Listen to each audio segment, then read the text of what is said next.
Hey, what's up, everyone? Yeah, here's a obviously long overdue review, and all I could say is, wow. It's a never judge a book by its cover type of movie. Guardians of the Galaxy, at least by the first teaser trailer that came out, I believe, early this year. And as you know, I mentioned in my Captain America Winter Soldier review that I didn't have much expectation for this one, and I said, why did I even throw it on my list instead of that one? Um, yeah, I cannot believe this film was actually exceeded expectations, and a lot of people already acclaimed this movie, and that's obviously why I went to see it, and I obviously threw it on my list because it's a Marvel comic movie.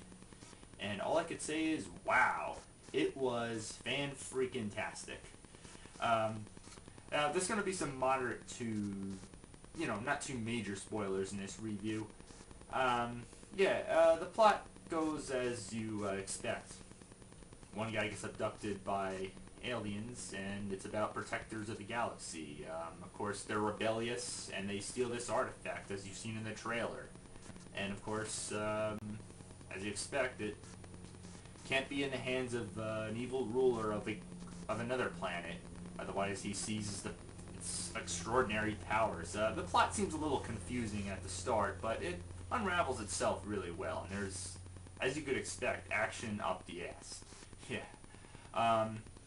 You got Star-Lord and a bunch of other characters. You got the one played by Zoe, I forgot what her last name is. As you remember, she played Neytiri in Avatar, and one of the other characters in the Star Trek J.J. Abrams franchise.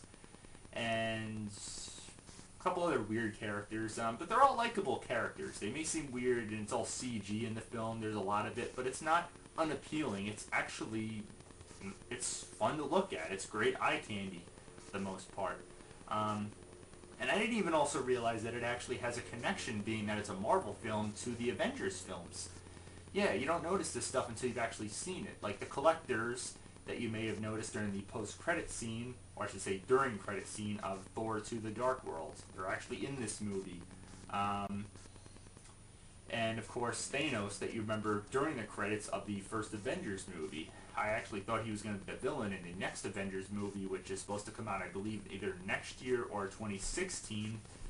But overall, yeah, the villains are what you'd expect. They're pretty obvious, not to give too much away. And there's action up the ass, and of course you got the Fox character, who happens to be my favorite, as well as the Tree Roots. But he's voiced by Bradley Cooper, the Fox that is. And he's like a loose cannon type Fox, I should say.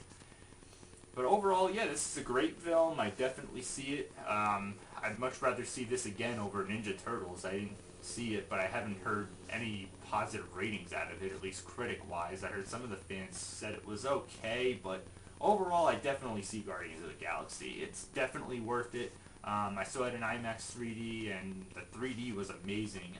It had a real great list of old-school soundtrack songs.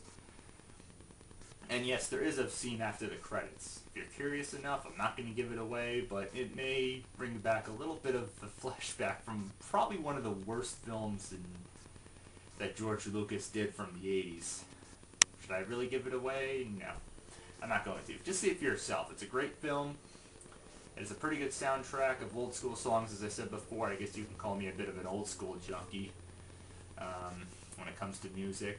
And the 3D effects in IMAX 3D were awesome. I mean, you definitely have to see it in 3D. It's not really necessary, but it's definitely great, though.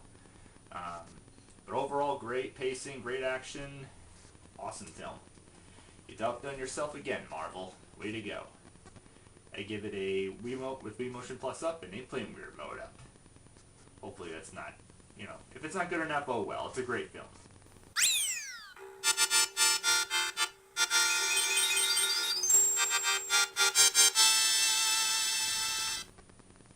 So, till next time, keep watching. Get